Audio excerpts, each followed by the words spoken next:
Welcome to the real story of Autoimmune Disease Summit version 2.0. Discover the impact your emotions have on your healing. I'm your host, Roberta Tachi, and today is a pleasure to have here with me Dr. Ameet Agarwal. Voted top 43 naturopaths worldwide, Dr. Ameet Agarwal is one of the only naturopathic doctors who combines naturopathic medicine, functional medicine, homeopathy, Gestalt psychotherapy, EMDR, family constellations, and A Course in Miracles to help you with anxiety, depression, chronic illness, childhood, and ancestral trauma. Dr. Ameet focuses on healing the physical and emotional root causes of illness and mental health issues. His books and online course, as well as health retreats around the world, have helped thousands of people improve their well-being, emotional resilience, and self-confidence. Hello, Dr. Ameet, welcome. Hi, Roberta. Hi, everyone. Super excited to dive into liver detox and emotional trauma to really heal autoimmune from the root cause. So let's talk about that. So how does trauma and toxic liver contribute to autoimmunity? Hey, good question. So let's start with liver detox or the liver toxicity, right? Okay. So your liver is the master organ. It controls detoxification of your body. It produces this beautiful substance, bile, basically, that improves digestion. The bile also kills the bad bacteria in your gut. The bile, because of all its enzymes and juices, also improves the health of your gut microbiome, the environment, right? And so a lot of people with autoimmunity, they focus on only healing their gut by taking probiotics, removing inflammatory foods, which we all do, which is a great start. But if you forget to heal your liver, then you don't have the right kind of bile flowing into your gut. So you're not killing the bad microbes and you're not improving the environment. So by detoxifying your liver, which we're going to share how to do it, you basically improve bile flow, one, so you kill the bad microbes. Number two, you create the right kind of environment so the healthy bacteria grow in more numbers. And when that happens, basically the lining of your gut becomes stronger. Mm-hmm. And there's more protection around your immune cells, your immunity, which is lining your gut lining. Yeah, most of our immune cells are in the gut. It's known as gut-associated lymphatic tissue. 70% of our immune system sits in your gut. I think this is good to repeat because I think a lot of people do not know that, or even they hear about, they do not know. That's a very high percentage. Can you please tell us again? Yeah, up to 70% of your immune system sits in your gut, known as gut-associated lymphatic tissue. And so when you eat inflammatory foods or this gut lining of yours is damaged, then basically your immune system is triggered or hyper-triggered too often. Mm-hmm. And that creates a hyperimmune response, which can lead to autoimmunity and chronic diseases, right? Yes. And so by healing the gut with probiotics, vitamin D, and low inflammatory foods like avoiding gluten and dairy and too much alcohol and sugar, and managing your medication wisely, then your gut lining will improve. Yeah. And you'll trigger your immune cells less. You'll go into autoimmune flare-ups less often. Yes. And people know that. The problem is people are only focused on healing the gut, but like I said, the liver is the root cause of many gut problems. And the liver, as far as I'm not an ex specialist and I'm not a doctor, as you know, but the liver, as far as I know, has, I think, at least 500 functions in the body, right? Absolutely. So the liver is in charge for immune cell activation, detoxification, producing bile, which has basically salts and juices that activate enzymes, cholesterol metabolism, so removing cholesterol, blood sugar storage. And it's also related to acidity in your body. So basically, when you exercise too much or basically you're anxious, you produce a lot of lactic acid.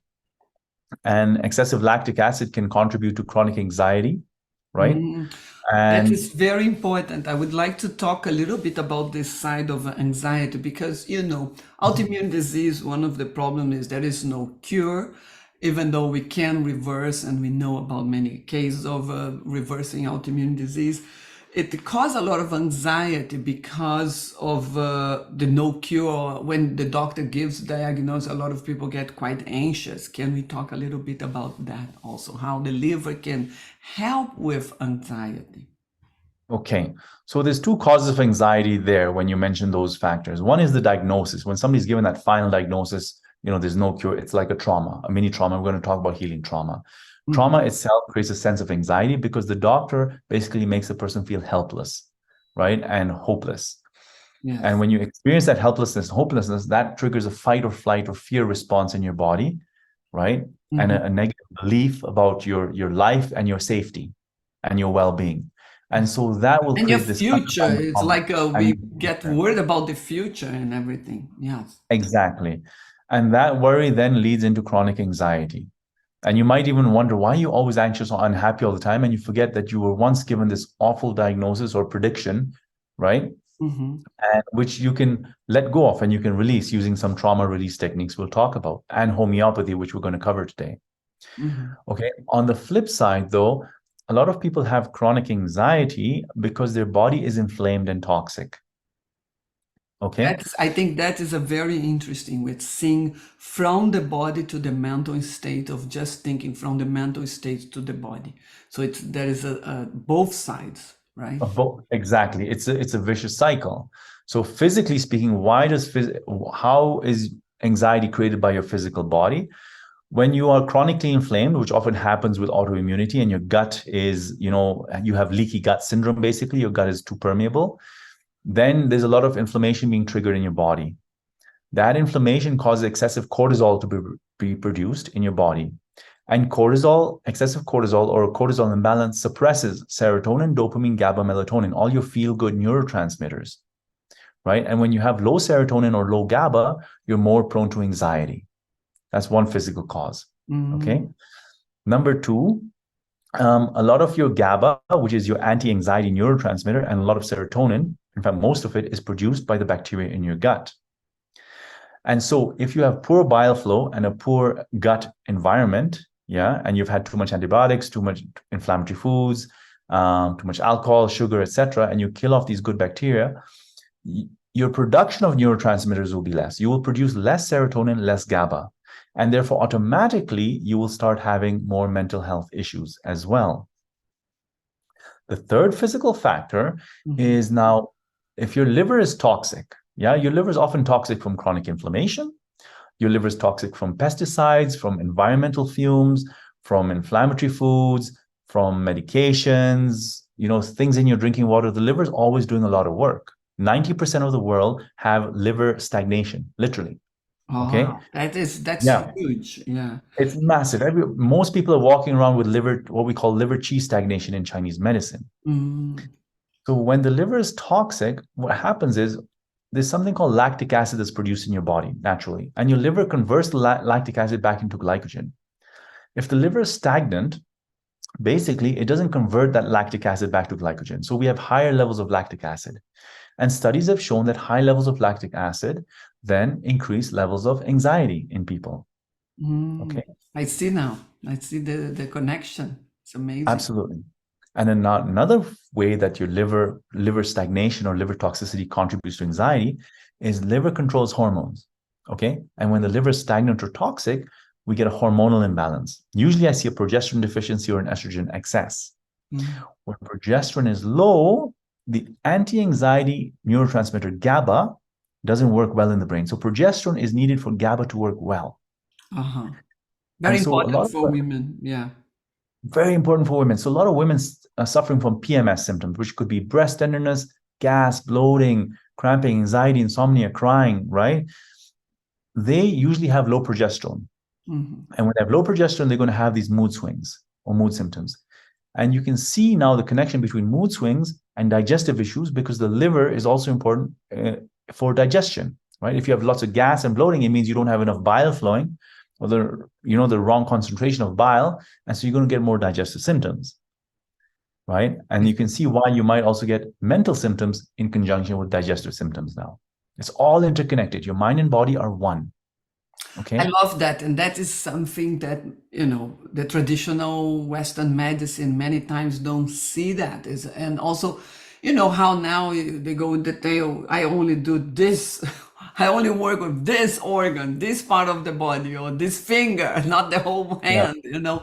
And I think the holistic view, it's so important because we are one holistic person, your whole body, everything. My view is that everything influences everything. So it's very good to see how the mental state and the physical body, one affects the other. The physical affects your mental, the mental affects your physical, and then you get into this cycle that can be a spiral for not feeling good emotionally, mentally, and then physically, or physically and then emotionally and mentally. So let's go back to you. Exactly. No, Thank I'm you for so glad you sharing. summarized that. I'm so glad you summarized that because in my online course, I teach you how to heal the mind by healing trauma, as well as healing the gut, the liver, and the adrenal system using homeopathy and herbs. And we're going to cover some homeopathic remedies and herbs for the liver as well. Yes. So now you see the importance of healing the liver for autoimmunity and overall chronic diseases. Okay. Yes. And how also liver affects mental health. All right. Yes. So how do we heal the liver? Number one is removing inflammatory foods. Okay. Could be excessive gluten, dairy, sugars, or other foods that you might be sensitive to. Some people are sensitive to tomatoes or the nightshade family. So you got to look at these food sensitivities. Okay. Yes. And in the course, I have a list of inflammatory foods and non-inflammatory foods that you can experiment with. And then it's important to heal the gut as well. Because remember, when the gut is permeable or you have leaky gut, toxins are leaking to the bloodstream, causing inflammation everywhere. That inflammation also damages the liver. The liver becomes inflamed, one. Inflammation creates toxins, which the liver has to deal with. Then inflammation requires immune cell activation, which is the responsibility of the liver as well. So the liver is overburdened with tasks as well as being inflamed and toxic, right? So the liver, so I would say that is like a liver is overworking, working too much. Yeah. Liver is overworking and being dumped on by inflammation, right? And so you got to give the liver a break by healing the gut, by removing inflammatory foods, doing probiotics, vitamin D, and other protocols that I cover in the course, okay? And certain amino acids as well that are very important for healing the cell lining. As you're doing that, then there's some beautiful herbs that you can use to heal your liver, right? Dandelion root, milk thistle, turmeric is excellent as well in some cases, okay? Bitter foods are fantastic because they stimulate bile flow. And you want that bile to be stimulated, to flow out of your liver, to clean, to get rid of all the toxins and send them into your gut, okay? And the bile also helps with digestion and healing the gut environment. So we want the bile flow to occur. And so it's a very positive cycle when bile starts flowing. Okay. So is this a particular herbs you're talking about, like would be the homeopath medicines, or would it be supplements? Which one is? Those are more herbal supplements. And then in my course, I cover specific homeopathic remedies. And homeopathy is an energetic kind of medicine, so vibrational medicine that works a bit more deeper, in my opinion, or differently than herbal medicine. So combining herbs and homeopathy gives you a deeper liver cleanse. Right? Because homeopathy goes to the cellular level and really helps your liver transform the way it metabolizes toxins, the way it metabolizes estrogen, progesterone, and goes through immune cell activation, right? So homeopathy takes your healing to another deeper level. Makes sense. And some of the remedies I cover in the course include lycopodium, which is a beautiful herb. Often it's a herb, but made into homeopathic form, which is homeopathy means diluting a substance multiple times, so that there's no final molecule in the homeopathic remedy, but the essence, the vibrational essence of the plant is in the homeopathic remedy. So it works almost at a frequency level. And that's why homeopathy is so powerful, because by working at a frequency level, it's able to affect your cells at a much deeper level, and also affects your mind, because vibration, right? Our emotions are vibrations. So if you take an energetic frequency-based medicine like homeopathy, you affect your emotions. So you release your emotions, which also heals your body, and you heal your liver cells. Could we say that energetic means also you work on the blueprint of your cells, the blueprint of the liver? So that is, instead of going through the surface of the liver, you're coming from, when you say deeper, I almost feel like, oh, that's how the liver was designed, almost like this. I don't know. That's how I Perfect. interpret I it. love that. I love that. That's amazing. You say that. Yes, because there's a way that the liver functions optimally. Mhm. And And we when want to you're get to that level, not just get a bit better, but go into, even exams in the labs, you can be in the normal. And nowadays, normal is so low in many, many types of labs, many types of exams. And it's not, I think it's not enough to be normal. We want to reach the level of optimal performance of your organs, of your exactly. body, or your systems, right? Yeah. So that would, homeopathy would help with that, which I really like that. Yeah. Absolutely. That's why I use homeopathy, because it gets you more optimal in liver functioning, mental health as well, gut health, adrenal health, everything. It optimizes your body at a much deeper level, meaning bringing you closer to that blueprint of optimal function, right? Perfect. Because remember, when you're constantly toxic, when you go through traumas and stress, right? You're through epigenetics, your organs start shifting the way they're metabolizing. Your physiology starts changing, and you become more sluggish, more tired, incapable of processing even supplements sometimes properly, Yeah, right? I believe so. Can we talk a little bit about stress and trauma and how this, because, a lot of people many times think stress is just, the way of being because they have been accustomed to be always stressed and they don't realize how much affect the physiology, even though now people are becoming more aware of it. And talk to about trauma also, but let's talk a little bit about stress and how that affects your physical body. Okay. I love that question because stress and trauma often go hand in hand. Let's Exactly. talk about stress first. Stress is basically this hyper response to the environment. Stress can be positive, right? You're trying to survive, you're trying to get things done. But often, when we're traumatized or we're overwhelmed in life, our body goes into excessive fight, flight, or freeze response. And in that state, our adrenal glands produce more cortisol, adrenaline, and other hormones. Okay. Mhm. And so we go into cortisol imbalance, So right? it ties with what you were mentioning before in terms of hormonal imbalance and causing more physical issues. Yeah, and More physical anxiety. issues. Exactly. Because the cortisol imbalance suppresses serotonin, dopamine, GABA, and melatonin, the feel good neurotransmitters. Okay. And then also, when you have a cortisol imbalance, what happens is your thyroid hormone doesn't work so well. Active T3, yes, you have inactive T4 and active T3. T3 doesn't work, doesn't get activated with a cortisol imbalance. And all your cells need thyroid hormone to function well, Oh right? yes, and thyroid issues is a autoimmune issue that is quite common, quite Which common. is quite common, exactly, in Hashimoto's. And also, people don't realize the gut lining, all those cells making your gut lining, they stick together tightly, right, through what we call tight junctions because of the help of your thyroid hormone. So if you have low thyroid hormones, these cells won't stick together tightly. So you'll be more prone to leaky gut. And when you have more leaky gut, then you have more autoimmune triggers. Basically, your immune system, your GALT, is more exposed, yeah, to toxins in your gut and food particles and inflammatory foods. So you'll become hyper responsive in your immune system, And so leading you to can more have, autoimmunity. so we can say you would have more chances of flare-ups also, right? Exactly. And that's why people have more flare-ups, yeah, with whatever condition they might have during stress, Yes, yes, right? And exactly. with trauma, what happens is, so trauma can be a big trauma like abuse, Yeah. rape, Can we a talk big about, yeah, accident. I wanted to even define trauma for you here because a lot of people think about trauma with big T, but I love Yeah. to talk about the small t trauma, which I think is more Yes. pervasive and I see that this is in everyone's life. Can you talk a little bit about that? And then we go into the trauma in the body because I think people, if it's, are you traumatized? No, I'm not traumatized because I was not in a war. Or I Yes. was not Yes. raped, but I think there is more about trauma now, more understanding how it has affected us. Could you talk a little bit about that?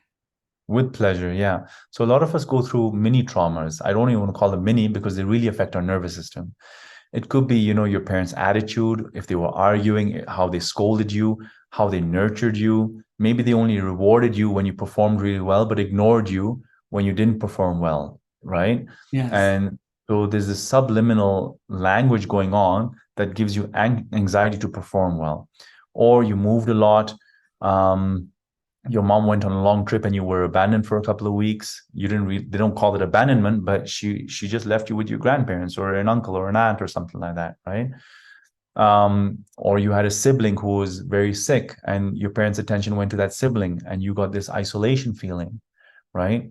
Or another sibling was Plus, born. I think many times when there is a family member who is sick, the parents can be uh, afraid and in a state of stress all the time, and the child also picks that up, or like they perceive that there's something in the environment and they can mimic that. A lot of people don't even talk about the mimic of your parents, that when they are too tense, especially when a sibling is sick or someone in the family is sick. Yes. Yeah. Yeah, there's a certain loyalty that's in the family. We have, as children, we have loyalty to our parents' grief and our pain. And I talk about that in family constellations therapy. We heal those loyalties. And so all these mini traumas also stress the nervous system and shift the way you develop. So our nervous system, they're showing, is actually affected by the nervous system of the caring parents around us, the caregivers. Yeah, at a Yes. level that they don't know how to measure yet, but there's a subtle effect going on, a communication going on, not necessarily with words, but the state of caregiver's nervous system programs our own nervous system as children. Yeah, it's. Okay. I think now more and more they are beginning to be able to measure that with I don't know, fMRI or the functional resonance, in terms of mirroring, right? They Mhm. know about the parents and child as mirroring the nervous system of the parents. Yeah. Exactly. So these are all small examples of mini traumas, right? Can you imagine how many possibilities there are that people have gone through that will affect their nervous system, their self-esteem, the beliefs we have about ourselves, the negative self-esteem, the self-criticism.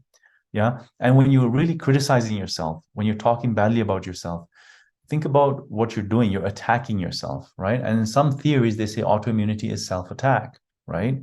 Hmm. Yeah, or self-judgment, or sometimes it's deep-seated anger, actually. So chronic pain often is unexpressed anger in many cases. And why do we have unexpressed anger? Maybe it wasn't safe growing up to express anger. Maybe dad was in charge and he was like, hey, behave yourself. There's no room for your expressions, right? Yes. We're, Yeah. And this we're is the a only ones very allowed to score. common case, especially in the Very common. past. Yeah. Yeah. Very common in the past, right? Where the adults are the only ones allowed to express anger. And you should feel ashamed for even showing those kind of feelings, right? So of course, for our own survival, we try and keep safe, we avoid conflict, right? And so we swallow these things inward and we're toxically nice, we're gentle, nice, smiling, but inside we're depressed, maybe, right? Yeah. And that Or that not pain goes sometimes internally. could be, sorry to interrupt, but sometimes it's like not even aware, because that is comes the perfectionist, that comes the people pleaser, and we are not many times even aware, because it's unconscious behavior, because it starts so early in life. And I'm very Exactly. glad you're mentioning this here, because people can evaluate and also feel, oh, is this how I am? Could that be the cause of my disease? The root cause. Who knows? Perfect. If- Exactly. Or if Ex- it's not the root cause, could be contributing for that. Anxiety, stress also can be contributing for that. Yeah. Yeah, because these emotions, of course, affect our physiology. So in the online course, I cover different homeopathic remedies to cover these emotional states, including Bach flower remedies, as well as homeopathic remedies for specific traumas. Okay. And so this deep-seated anger or inability to express yourself or feeling of unsafety, we swallow and we swallow and we internalize it. And sometimes we turn it against ourselves, right? And so I help people peel away these layers, layer by layer, so that they can get in touch with real feelings, real emotions, without the guilt and the fear of betraying their parents. Because we all have fear. Many people have a fear of betraying their family system, if they go into anger, or if they get their needs met, yeah, or if they feel, hey, I deserve actually better treatment. They feel a sense of guilt because I'm betraying what people expect of me. Very common programming that we're all living with. Yeah, Right? and I love you use this word. It's a programming. It's exactly like our computer, our cell phone. It's such a programming that we many times don't even question. So it's a good opportunity, here to reflect about upon this and see how many times we are behaving out of a programming, and to shift the program shifts your body, right? Exactly. When you shift your programming, your physiology changes, but people think it's their own personality. They don't realize they're in a programming. So then what I do is look at the character of a person. What is the programming, right? And in the online course also, I give examples of certain kind of programmings. Are you resentful? Do you keep things inside? Do you hide in a corner to cry? Based on these programmings, you can see which homeopathic remedy could fit your picture. And when you take a remedy, a homeopathic remedy based on this overall picture, you also help lessen that programming and come to a healthy state of vibration. And that's why homeopathy, by healing the mind, ends up also healing your body. Very, very important. And your liver. Wonderful, wonderful. And your liver. Yes. So let me mention to the audience about your free gift. We are coming to a close of the interview. Thank you so much.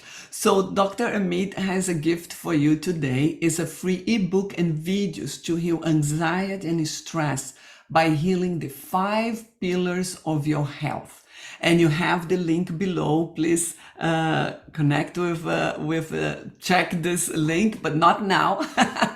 In the end of the interview, you have it below, and this will help you to faster relieve stress, anxiety, and chronic disease by healing your mind and body together, as we will see we are talking about here. It's a holistic medicine online course and ebook, and you have the homepage down below. So, Dr. Ameet, I would like to, in the end of the session, normally I ask for a final word or something you want to give for people who are suffering with an autoimmune condition. What would you say? So autoimmunity is not a final diagnosis. Don't give up on yourself. Look at which organs are affected, right? And also look at what emotions are connected to different organs. If it's joints, if it's the knees, is it an ability to move forward, or, a feeling of like not being supported?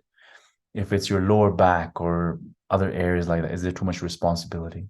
If it's your thyroid, is it an ability to speak or say something or let go of something that you didn't want to take into your life? If it's chronic pain, do you allow yourself to love yourself enough to express what your needs are? Yeah. So look at autoimmunity as almost, this is hard. This is not easy to say, but I'm just going to say it as a gift. I know it's not a gift because there's so much pain and depression and all these things related to autoimmunity, but look at it almost like a guide that your body's saying, hey, you know what? Your soul needs a bit of love and nurturing, and you need to forgive something about yourself, or let go of something in the past, or look at something that is still troubling you and troubling your nervous system. Okay, go on that journey rather than trying to fight the symptoms. Of course, work with the symptoms, reduce the pain, get your life back with the right supplements, nurture your body into health. And at the same time, though, whenever those symptoms flare up, sit with them and see, what does this remind me of? What event in my life resonates with this kind of pain or symptoms? Oh, wonderful, wonderful. This is awesome. Thank you. I think this is a very beautiful approach, because it's seeing not only what is happening now, but also seeing the body as a way of communication from what happened in the past that could be contributing, and the perpetuation of that by the way sometimes we think, sometimes how we behave also. This is beautiful. Thank you so much, Dr. Ameet, and for your time, participation, but especially your wisdom to bring together all these aspects. This is Very rich session, and I'm sure people want to watch again to understand all these aspects. Very good, very good. Thank you so much. And thank you for joining us today. And remember to tune back to the real story of autoimmune disease. Thank you.